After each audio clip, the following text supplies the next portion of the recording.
Yo, what's good, YouTube? It's your boy Up Next. Man, I'm gonna come back with another video. Hey, man, look. First link in the description, clothing brand, under clothing brand, upnextlifestyle.com. Make sure you go cop, make sure you go shop. First off, you're Up Next multi-purpose beanie. Second of all, you're Up Next satin line beanie. Y'all can go check those out in the link in the description. First link in the description.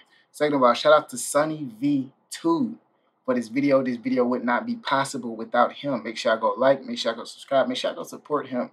Okay. Third off, make sure you like, subscribe, turn on post notifications, which is very important. This is my 8th video of the day. It's very important that you turn on notifications so you won't miss an upload. I know y'all love watching YouTube.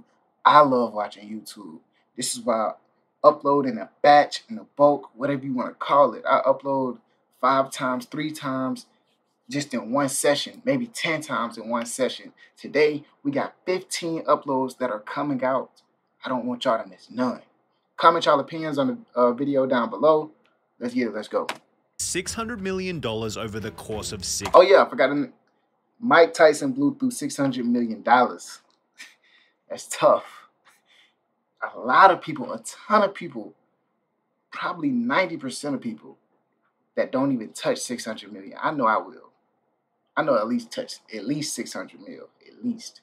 Let's go. 6 years, Mike Tyson celebrated his 36th birthday with a bank account reading 0. Damn. So how did Mike Tyson go bankrupt? Well, Tyson made it clear that a financial education wasn't a part of his childhood. From a broke background, I never really learned the art of handling money as a kid. Which became a problem as he began to earn millions whilst he was still a teenager. After becoming champion at the age of only 20, Mike Tyson began to average $7.5 million per fight, and this didn't even include his other sources of income. He was paid over $50 million in casino deals, $3.5 million for a WrestleMania guest appearance, while Mike Tyson's Punch-Out sold 2 million copies during its very first year. By 1990, Mike Tyson was credited as the highest paid athlete in the world, with an estimated $28.6 million in income this year, although all of this changed when he was sent to prison only 2 years later. Between 1992 and his release in 1995, and see, I just want to pause it just right quick, right?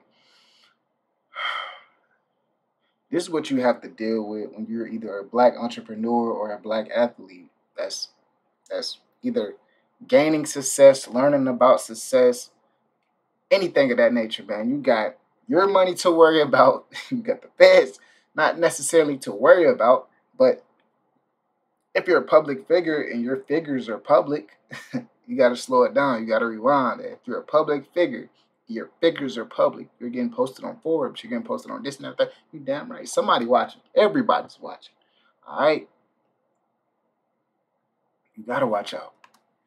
Mike Tyson was unable to earn a single dollar, although as summarized by this CBS article, he wasn't exactly struggling when he finally walked free. Most Indiana prisoners are given $75 in spending money to ease their transition back into society. Tyson needed no such help. The former heavyweight champion had 2 checks, each made out to him for $10 million. In the next few weeks, Tyson would get another $12 million for the rights to future fights and television. A few months later, he earned the most money ever given to a boxer, $25 million, to fight a stiff named Peter McNeely. Over the next 2 years, Tyson earned a further $140 million from 5 different fights, making him feel invincible. Money is a false sense of security. False sense of security. Nothing about it could be a You feel real... invincible with money. Sure. You feel like you can't even die. Which, when combined with a bitterness from his time spent in prison, caused Tyson to begin spending everything. For me being poor, never having anything, for me being bitter, angry for being in prison, it stems from a lot of things. Firstly, there were the cars. According to CBS, Tyson reportedly bought 110 cars either for himself or as gifts, one of which being a $320,000 Bentley Azure. 110 cars is crazy. 110 cars with no dealership is crazy. 110 cars with no rental business is crazy. That's tough. the most expensive production car in the world. Tyson bought it and ordered 4 more. In the space of a few minutes, he had spent more than $1.5 million, while in a different instance, Tyson showed up at a car dealership just outside New York to buy another car. He bought a Ferrari for $300,000, declining a test drive because he already had one just like it. On a different day, Tyson was pulled over whilst driving his Rolls Royce without a license, but was able to get out of trouble by giving the car to the cop. You know, sir, why don't you just take the car? You know, you deserve it because you've been doing a lot. Because I didn't want to get arrested. I didn't have a license or anything. And I didn't want my wife to get in trouble. I said, why don't you just take it? You know, it was around 230 at the time, and they took it. This didn't end well for the officer. He got fired. He did? Yeah. Oh my God. Although it did end well for Tyson's friend Ed Lover, who was given a Bentley so he could drive home from a club. He goes, here, take the car. I'm like, okay. He gives me the Bentley. A month go by, I still have this car. He said, I wanted you to have that car. He said, I gave you that car. With so many vehicles, Tyson needed somewhere to store them, purchasing mansions in Las Vegas, Ohio, and Maryland. However, these were nothing compared to the house he bought in Connecticut. It featured 21 bedrooms and 35 Oh my God. bathrooms, as well as a full-blown nightclub, a movie theater, a mini casino, a squash court, and a fully spec'd out proper commercial The nigga don't even play basketball or squash ball. What the fuck? Niggas don't play squash ball. gym, but this was only the inside. Outside, there was a full-size basketball The court, nigga don't even play basketball. a swimming pool with its own grotto, and get this, its own lake, Damn. lake house, and fountain on a 17.6 acre block. Damn. If the house looks familiar, it's because Tyson eventually sold it to 50 Cent, who called it his biggest financial mistake. What was the most, like, when you wasted money? The Tyson crib was like that. Mainly because of how much the property cost to run. How much was the upkeep, guesstimate per year? About 700,000. A year. Tyson expanded on this in a different interview, It's gonna cost him $25,000 just to mow the lawn. Right. which when combined with his other houses meant gardening bills alone mounted to $100,000, although the gardener was still a minor expense compared to the things Tyson bought for these houses. As a gift for his first wife, Robin Givens, Mike spent $2.2 million on a solid gold bathtub, which was followed by their divorce less than a year later, which cost Mike a further What will happen with Bro, what the fuck? The nigga bought the bitch the golden tub and divorced him a year later just to get $10 million. What the fuck? I guarantee she broke. I guarantee she broke right now. Bitch got $10 million out of nowhere. million in legal fees and compensation. Tyson had also dropped $410,000 on a birthday party and $140,000 on 2 white Bengal tigers, which needed their own specialty enclosure, $200,000 a year worth of food, and their own animal trainer, which Mike hired at a cost of $125,000. This nigga trying to box a tiger. Oh yeah, he gonna beat Jake Paul ass. He gonna beat Jake Paul ass. He trying to box a tiger. Oh shit, he think he can beat anything. In a year. Mike also had to pay a friend $250,000 in compensation after they were bitten by one of the tigers, although there was another bite that cost Tyson even more. During a match in 1997, a Van Oh, this the bite.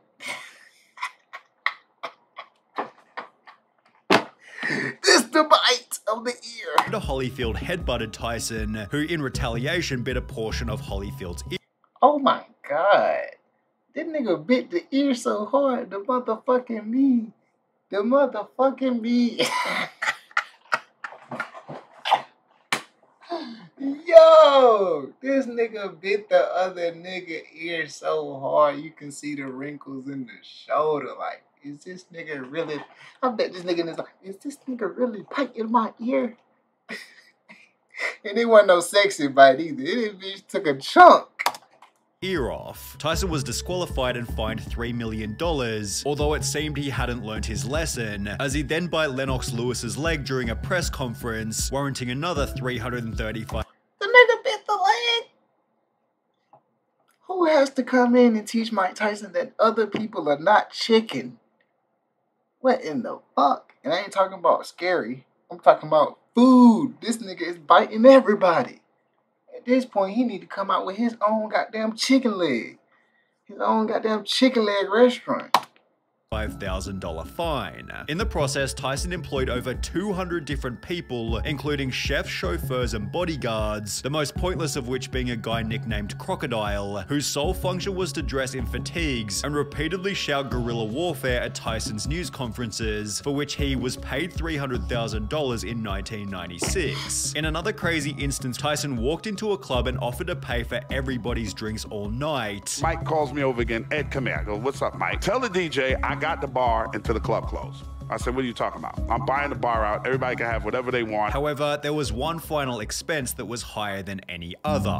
Do you regret anything? Yeah, and I didn't pay taxes really at that time. That'll get you, yeah. It was revealed in 2003 that Tyson owed $13.4 million to the IRS, $117,000 to 5 different states, as well as $4 million to British tax authorities, and things only got worse from here. Turns out most of Mike's luxury purchases were being made on credit, and as a result, he also owed $27 million to various different businesses, including $600,000 to a legal company, $500,000 to his finance manager, and $800,000 to a former trainer, all of which were stacked on top of a second divorce. Tyson owes money to at least two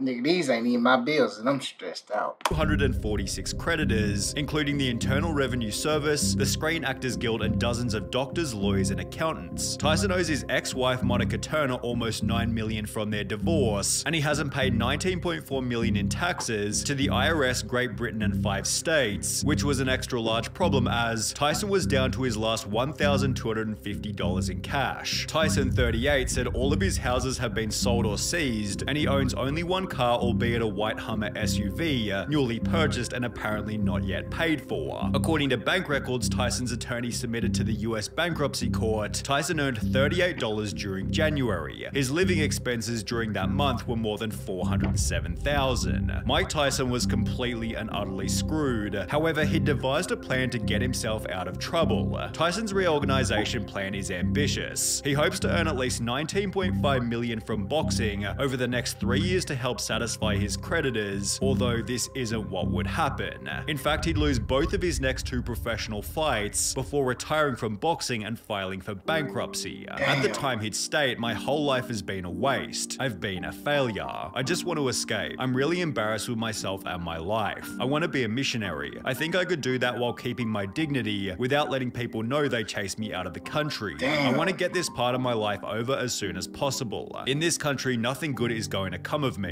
I'm so stigmatized there is no way I can elevate myself. I'll never be happy. I believe I'll die alone." Damn.